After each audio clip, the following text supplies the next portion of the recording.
My name is Emilee Weaver. I'm the program manager for the horticultural therapy program at Central Regional Hospital. My background, I began actually in landscaping and garden maintenance. Kind of used that as a job to get through college. Went to school for social work. My career in horticultural therapy began when I had just gotten my first job in social work at a high security treatment facility for girls. I was a shift supervisor and managing a team of 10 people, but I could see that the girls who were residents there, they were getting trained vocationally to become receptionists and to work in kitchens and to do all of these things that I considered very female specific, and also that really started off at a fairly low wage. And I could see that the girls that I was working with, they were very physical, they were very visual, and a lot of them had very stunted educations because they had been incarcerated for most of their lives. So I thought, what if I could take the skills that I had from years of landscaping and impart that to them and teach them how to get an entry-level landscaping position. I proposed that we start that, and they said, well, could you be the teacher? And I said, well, I guess I could.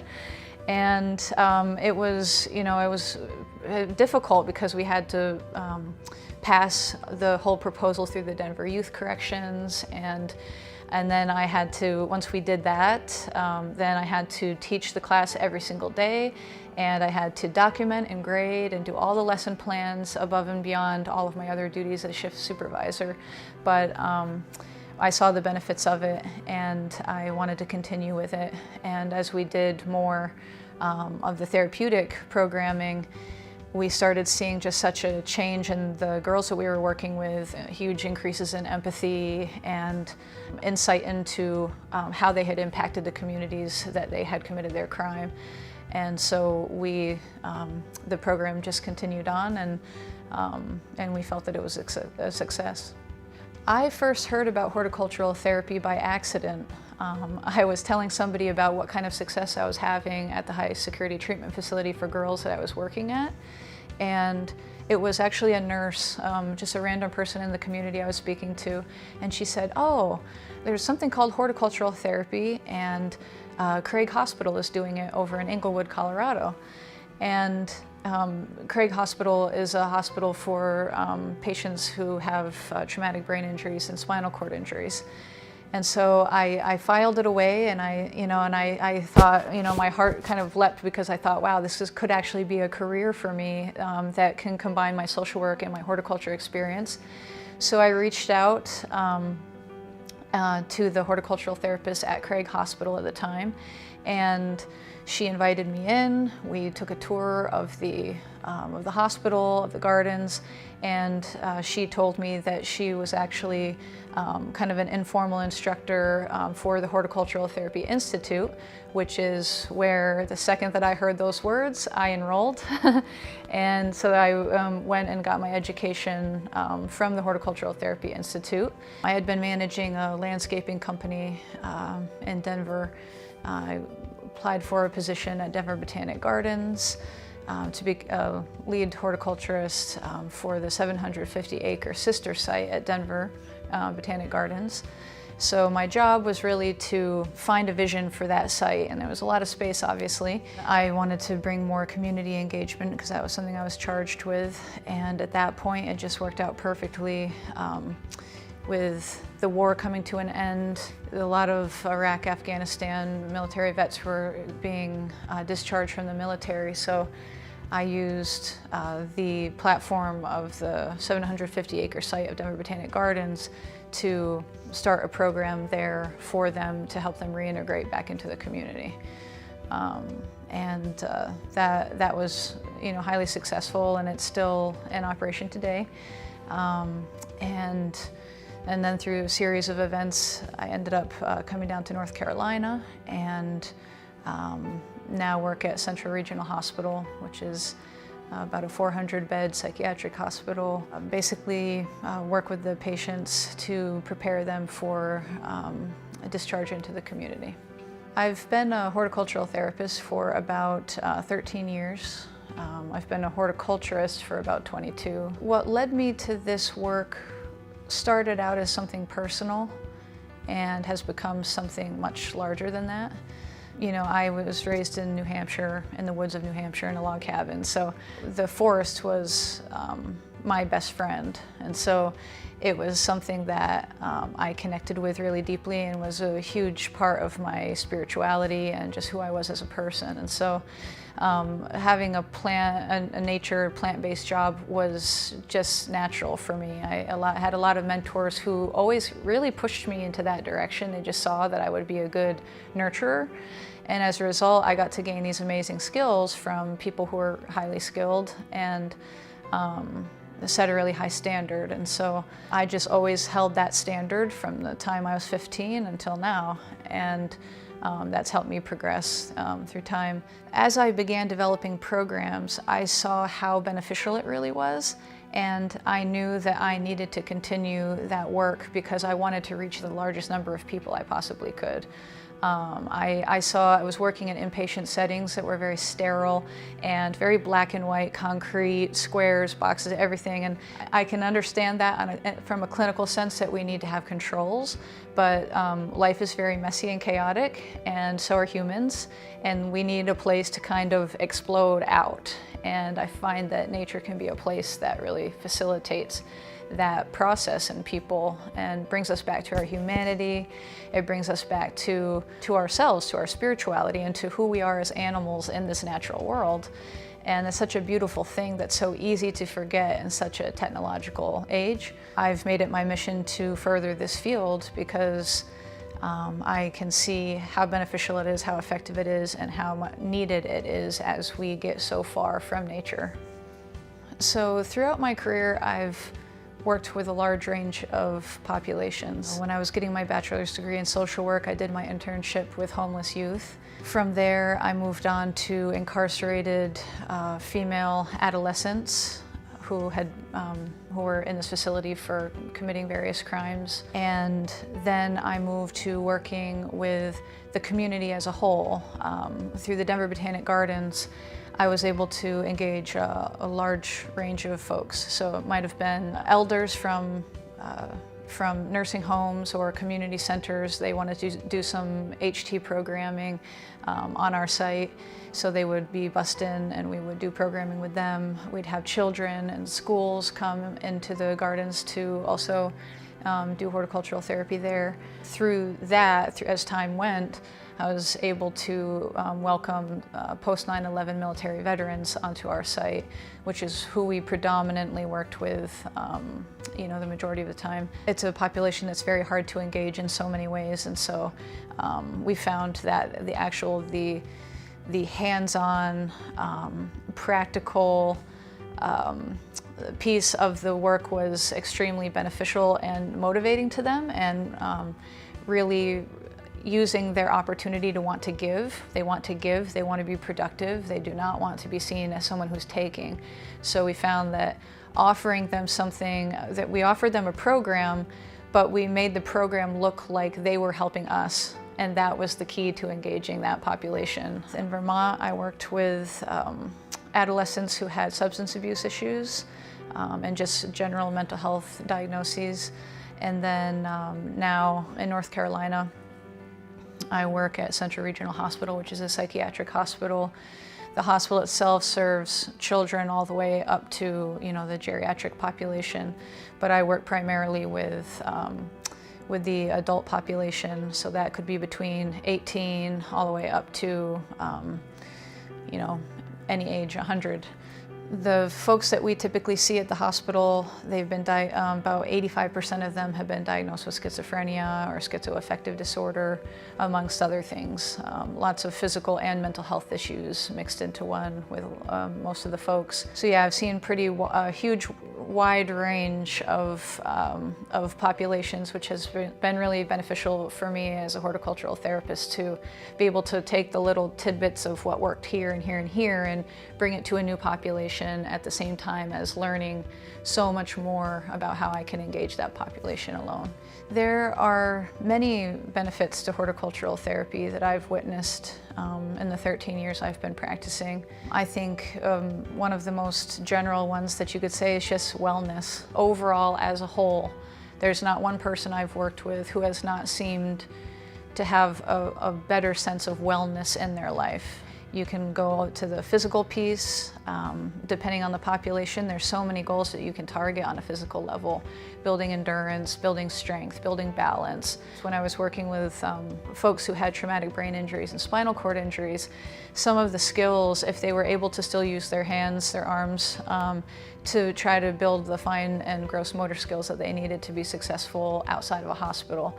So the physical benefits are, the sky's the limit. The cognitive benefits, again, with the traumatic brain injury and spinal cord injury folks, I myself am a traumatic brain injury survivor, and so I got to see firsthand how profound the grief can be when you lose a part of yourself to something that was out of your control. And that experience, as horrible as it was for me, it really did help me gain insight into the helplessness that people feel.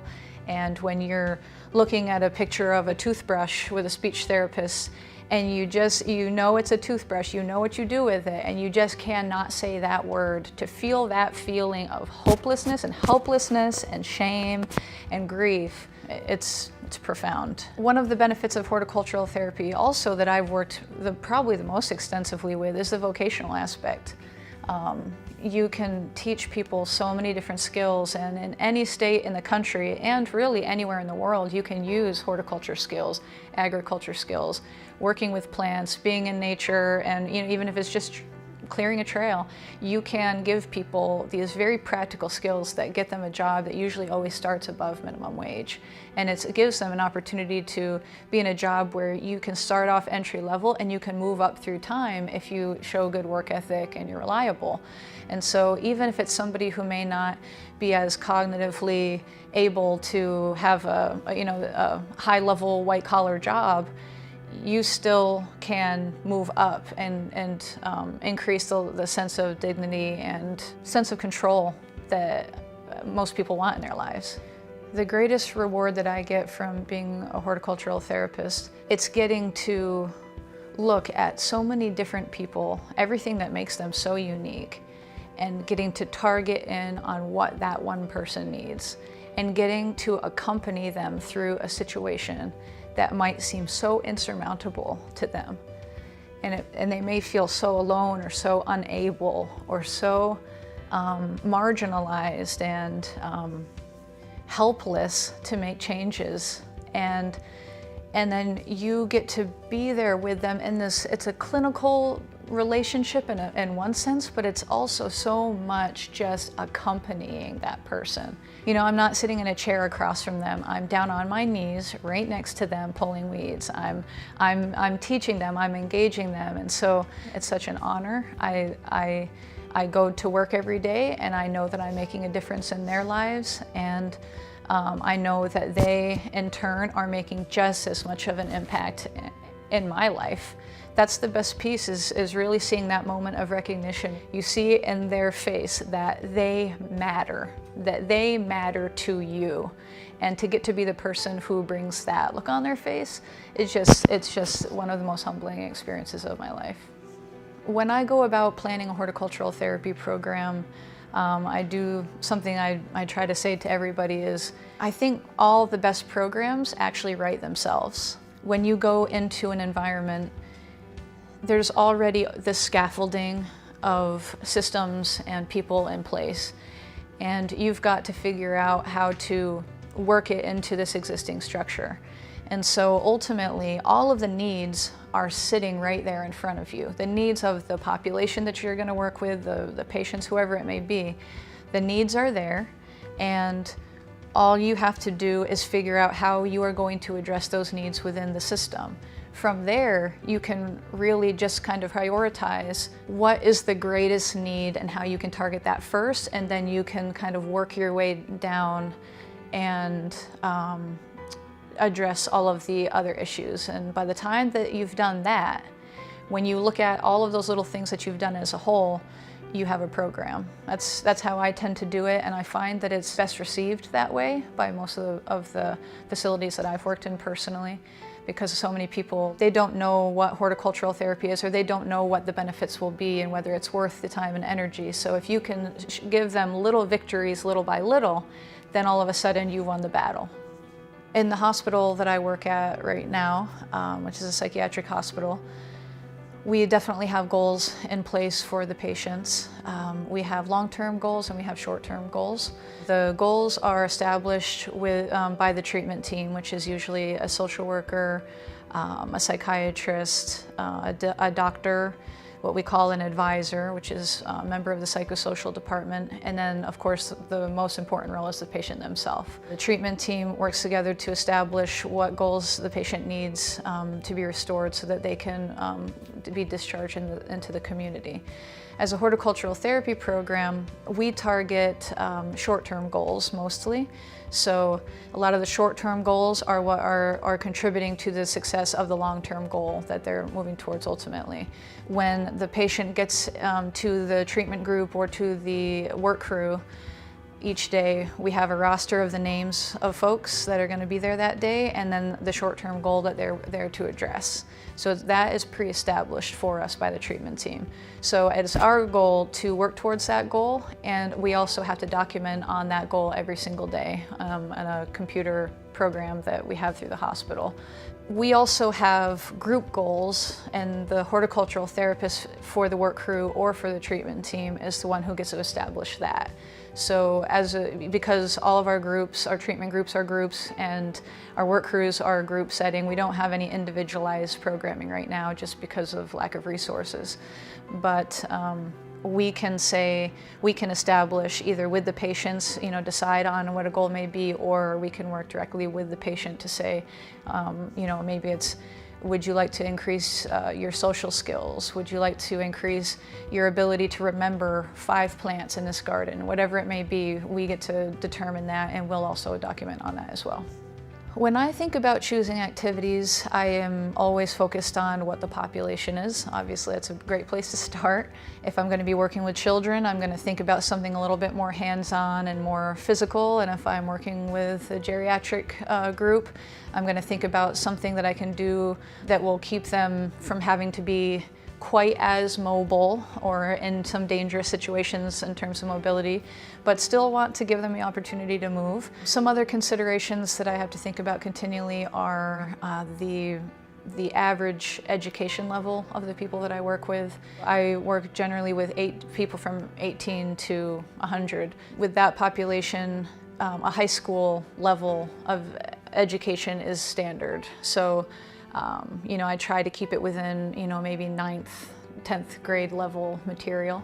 Sometimes I have to go a little lower, and sometimes I go higher. Just depends on the group of people I'm working with. So I find that with schizophrenic patients, there's a very big issue with short-term memory. So I had to do a lot of research about how to work with people with schizophrenia, because I was seeing that what I was putting out was not being received and connecting in the way that I thought that it would, like it did with the adolescent, incarcerated girls that I worked with. They were quick as a whip, could capture it, and they held on to everything in their mind. They didn't even have to see anything to remember. And then these folks, they need visuals. They're very visual. So I've really increased the amount of pictures and hands-on demonstrations that I've done. So definitely just thinking about what the ability levels are and also what's going to interest them. If I work with a geriatric group, I may bring in some songs, if it's songs about flowers, daisy, daisy, give me your answer due. And every single time I say that, they all start singing because it's a song that they remember. And it's a song that even if they have dementia and they can't remember their daughter's name, they can remember that song. And so it's empowering. If you try to find just generationally what's going to connect, it's going to work better. Out of all the activities I've done with patients, I would say through the whole span of populations I've worked with, I would say that being out in the garden and doing garden maintenance is probably a favorite, especially when you get to work from planting everything in the spring and maintaining it through the summer until the end of the season. That tends to be like the largest reward, mainly because it's something that most people, even just people who aren't patients, don't get to see, is the rewards of their labor very visually displayed through time. So when in mental health especially, you work towards this treatment goal and it's very abstract and it's very up here. And so you have to sit there and go, did I make progress? You know, how do I rate that? How do I assess that and measure that? And so with a garden, you can assess and measure all year long and really see what your result was. And so the satisfaction with that tends to be something that I think connects with most people. There's so many different types of collaboration that's required in horticultural therapy. It just depends on what facet of the programming you're talking about. Definitely if it's just on a small scale, if you're working within a facility that has treatment teams, that's probably the most important role, collaboration that you're going to have by far, because those people are managing the individual's situation and case and, you know, and tracking progress through time.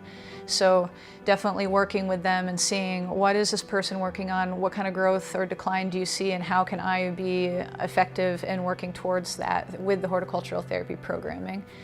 That's a huge one.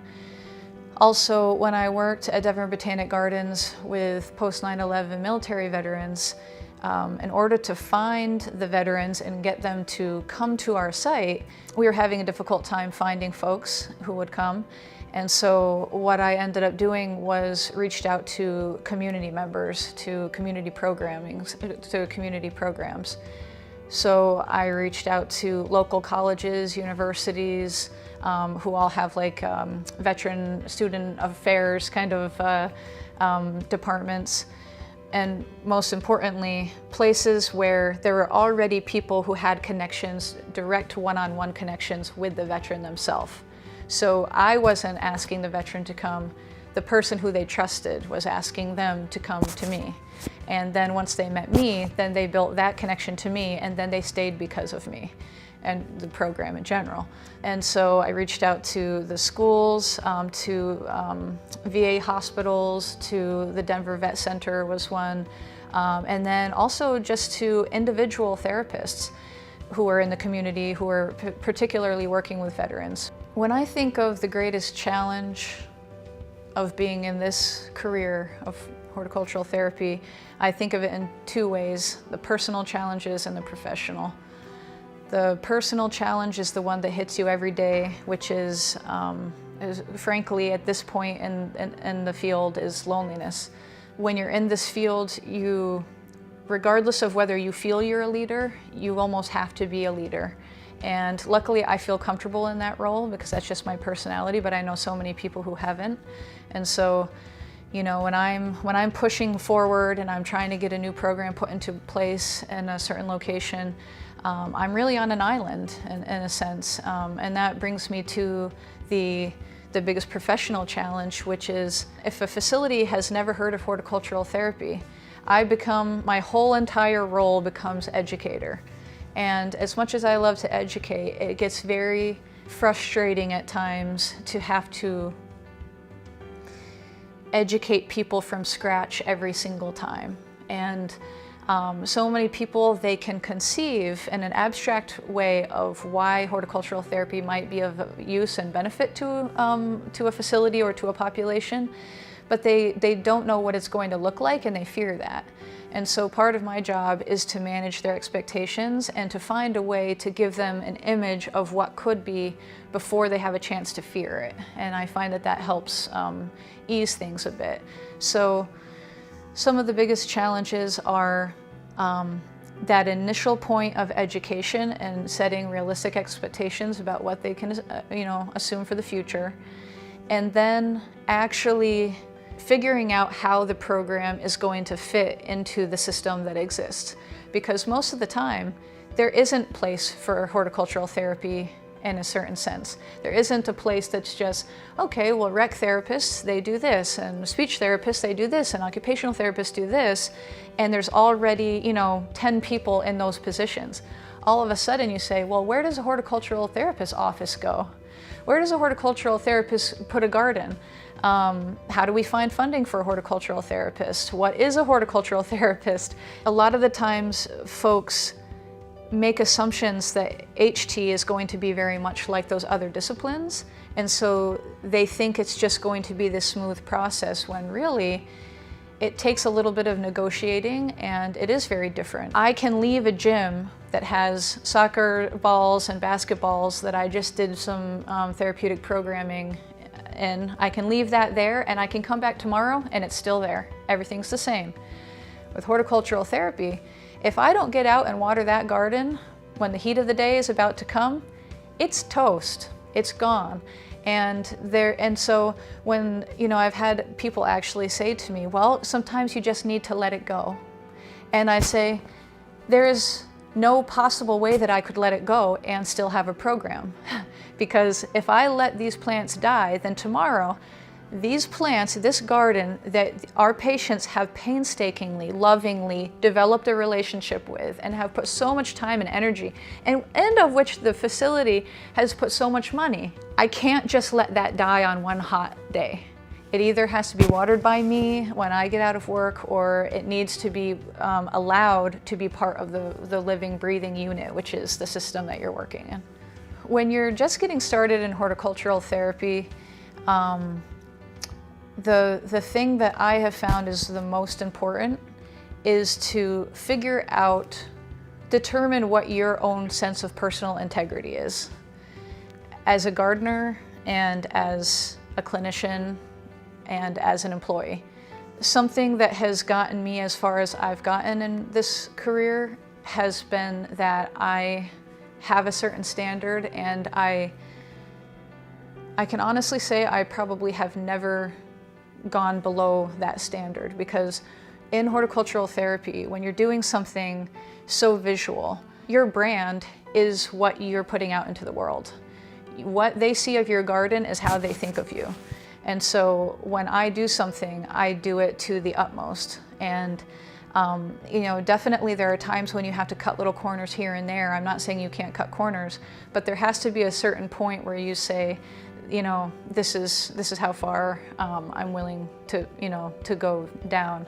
So definitely maintaining a sense of integrity in your work ethic, to accept that ultimately you are going to have a lot of hours that are happening off the clock, and to really find a place in your heart and in your mind where you can resolve yourself to that because of the passion that you have for it, because it will always pay off in the long run.